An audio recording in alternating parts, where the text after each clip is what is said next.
The cost of VR. I have been playing VR consistently for the last year. Starting July 10th, I think. Can't pin down the exact number, I just have an idea of when I got on. I started playing VR and VRChat on my new PC. And since then, I've spent a lot of time, effort, and money on this game and just VR in general.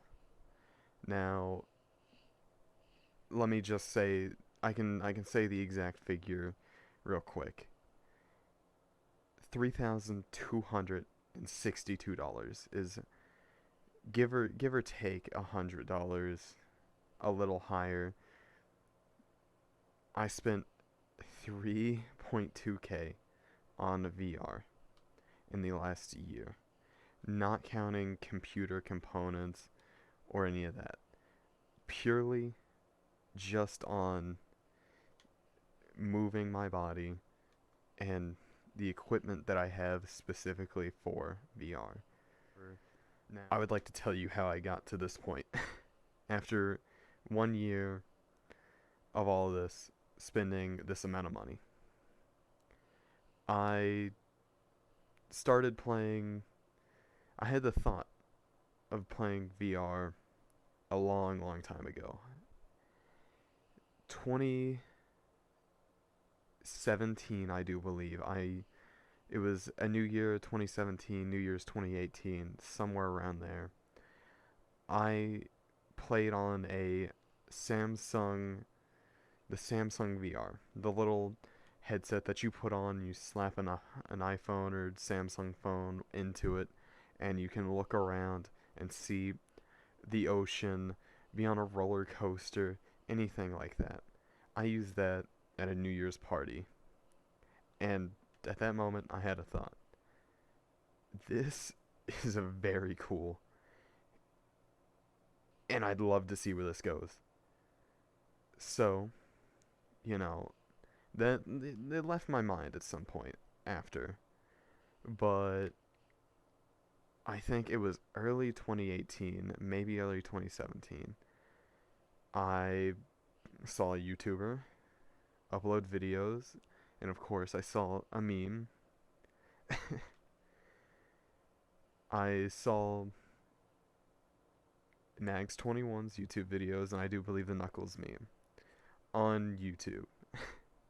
And I thought, wow, this is really cool. And at the time, I was building myself a computer. I put it together. I launched up a game called VRChat, and I played on it for a few months. Now, I put it down. I bought a headset to get in VR with this game. I was a PC user for a month or two. I bought a Windows mixed reality headset for $430, I do believe. And it didn't work. My PC wasn't up to spec. It happens. I didn't double check. My CPU wasn't really quite what it needed to be. Now, I stopped playing and using this PC because the Ethernet port broke. I could have gotten an adapter for it at any time. I realize that now. But being a dumb kid, I just figured it wouldn't run anymore. So I sat it down. A year or two later, I got a laptop that I could use my VR headset on, one good enough to run VR. And I played super hot and mini games for VR, and that includes trying VRChat because I remembered my time with my previous computer and all the friends that I had made fondly. I fondly remember that. It was it wouldn't run it quite well. A laptop will overheat when trying to run a game like that, and also just my internet wasn't really quite where it should have been either. So I'd disconnect from lobbies quite often. But my $200 headset I really liked. I think I broke a cable on it. So I bought a second headset, a Windows Mixed Reality, for 200 bucks off Walmart. Now, here's where we get into sort of the third coming. I put together my dream PC basically in early 2021, I do believe. It was right before the summer or midsummer. I put it together, and in going into July, I realized that hey, I could use my VR headset that I had, and I strapped it on my head, plugged it in, and I played VRChat. It was free, so I walked around the fucking VRChat. I saw it. It was amazing. I met people. Talked to them. I made friends. You know, and with lockdown and everything, it was nice. It was nice being able to do that. So continuing, I met a lot of people, and I had a really nice friend that had full body. And you know, I tried getting a Connect. That the Connect I think isn't included in this price point, but you know you can add $40 to it or whatever. Connect for VR isn't bad today. It is a viable solution. I have a friend who uses it. It doesn't look too bad. It sometimes looks better than mine. But with a Windows Mixed Reality headset and Connect to VR, the play spaces are weird. You know, I made a video on all that not too long ago. So maybe go check that out. Windows Mixed Reality is very finicky with its play space. That's how it is. Whatever, it's fine. I've moved on. I bought base stations and 3.0 trackers that I could use that came out to around $657 for the 1.0 base stations and 3.0 Vive trackers, making my first little setup that I used uh $857. That's what I would get in and wear nightly. I would put this on and hop into VRChat. Now, after a little bit, I got fed up. Windows mixed reality headsets aren't great. It takes a lot of setup to put them on, and so I just wanted to get something new. I decided to get a Vive Cosmos Elite. The recommendations from friends and such, I I kind of trusted Vive. I bought a used headset and used controllers. The headsets aren't bad used. I'd recommend probably buying a headset used if you trust the vendor. I used Amazon for mine, and it said it worked. The cable came broken. But I called Vive, and they provided me a new cable for no charge. The customer service of Vive is wonderful. My controllers, however, I bought them very cheap on Amazon as well. I spent like probably 100, 150, 200 on them, and they were busted, you know. One controller I couldn't press right, so I either couldn't move right or look right, and then the other one had tracking issues where it sort of slide off into nothingness, and I'd have to jiggle it around to get it to come back. So I've learned my lesson with buying used controllers at least, and I bought a new set of index controllers. These little guys. These I'd say are they're worth every dollar if you're using them for VRChat. Controllers are sort of a VR controller is a unique thing. I'm gonna post a video on my thoughts about that because I feel like I have a decent amount to say. But with the Vive Cosmos and the controllers that I use, that makes $829 on the next setup on my upgrade. But the total cost for the headset, my mess up on controllers, and the index controllers is $1,027 is what I spent. Now, I went a very long time without upgrading any further past this. Because at some point you get the full body, and you have the headset. Where are you gonna go? I saw a very neat video about eye tracking, and I thought, well, why not? You know, I saw facial tracking at least, and I thought it looks very cool. I saw the mouthpiece for it, the facial tracker, was 129 bucks, 126 on Vive's website. So I bought it. Not a bad spend. I can deal with $129. Now, the Cosmos Elite and the facial tracker aren't really compatible. You can plug it into the USB-C port on it and it'll work, but the mounting, there isn't really anywhere to mount. So you have to use duct tape and strap it onto the headset. It's it's not the best solution. If you're gonna try it, at least get a proper mount, whether you're using the Index or the Vive Pro Eye.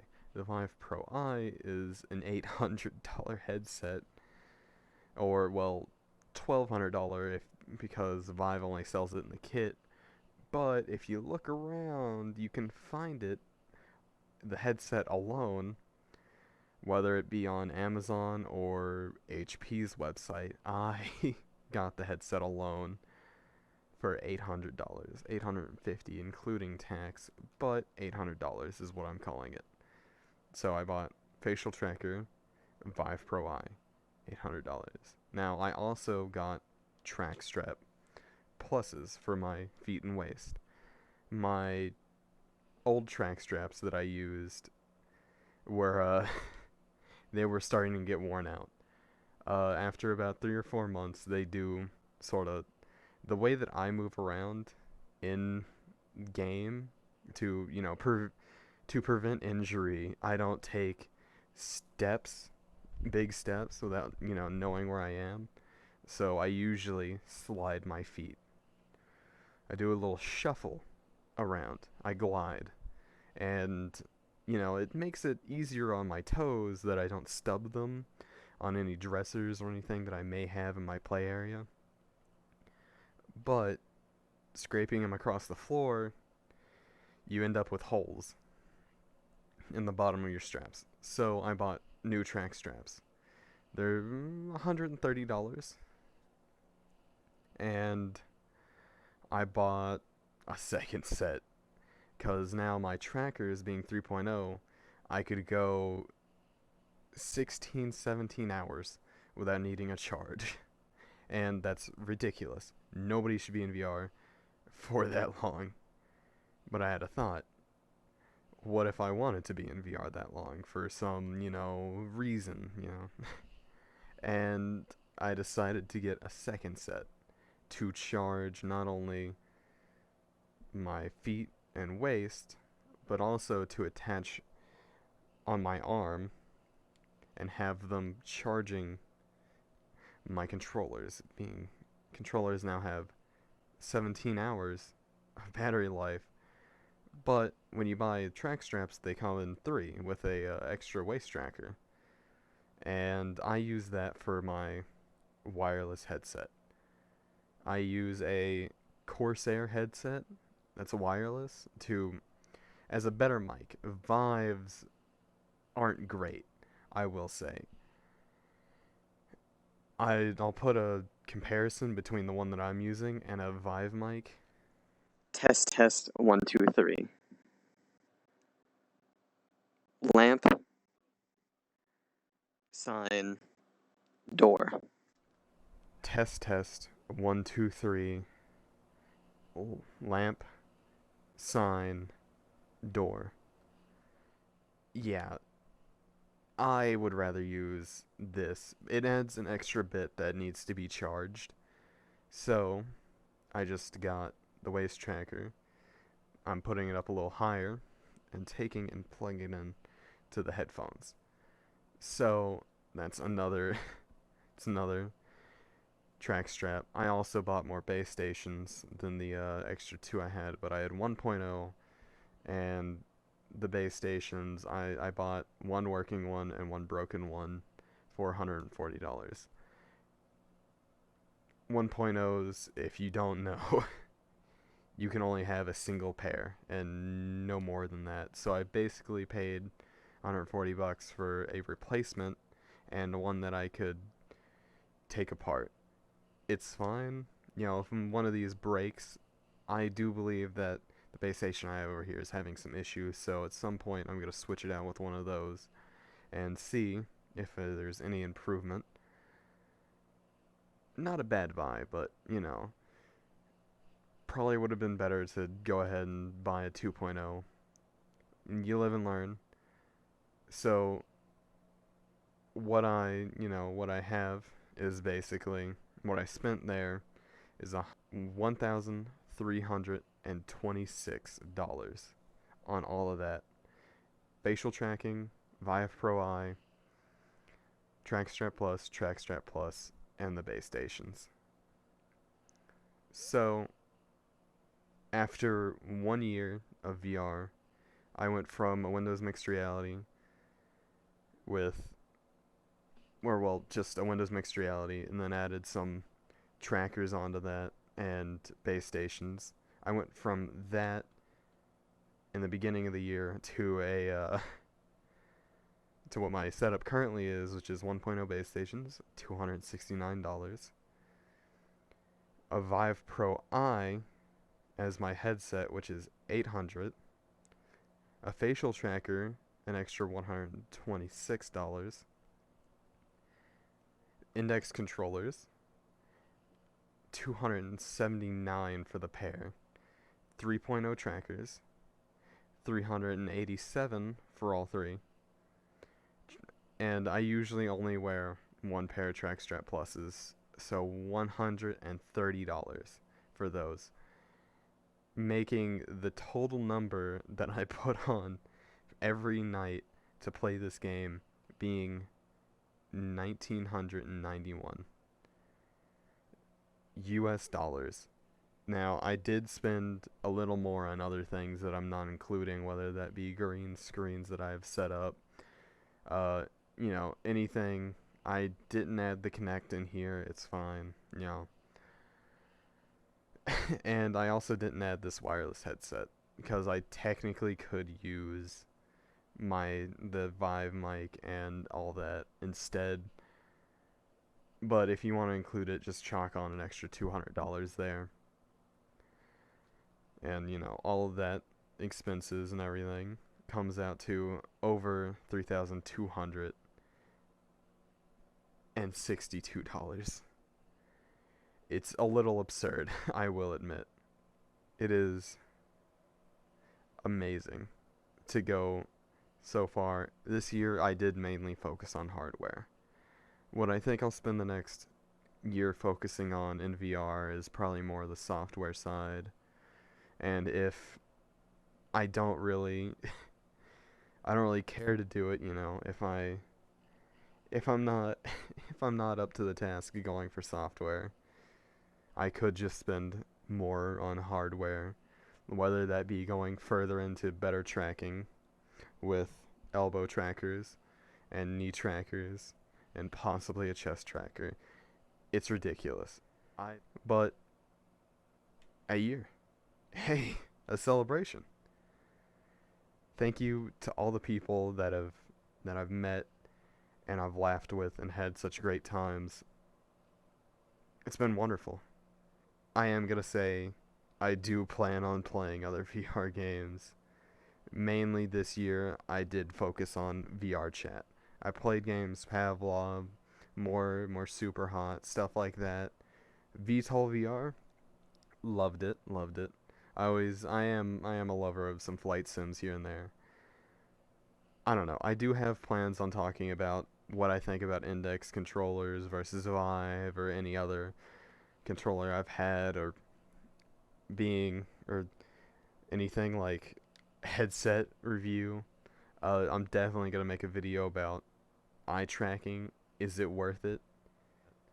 I also kind of want to just make a review on Vive headsets in general, because I've had great experiences with Vive. I think they're wonderful, but I think VR is sort of moving into like a new area that Vive needs to sort of catch up on. VR is becoming more social with, you know, the metaverse and Mark Zuckerberg trying to push, VR in the workplace and using it in meetings and social sort of things. The Quest mic is better than a Vive mic. This is the Vive mic that comes on. This is the Vive Pro I, not even the Vive Cosmos, which is cheaper. And As you can see, Corsair, the Corsair mic is better. I definitely recommend getting a mod mic if you're going to play with a Vive headset. Or just get the Index. I want to thank you for sticking around till the end. It was wonderful talking. I wanted to sort of say some of this for a while and sort of just share, like, me getting into VR and, what getting to a certain enthusiast kind of point, what, the price point you should expect to spend. This is me talking about my VR equipment alone though, not any of the PC hardware, which is pretty good. And with that, my name is Baffled. Hope to see you next time.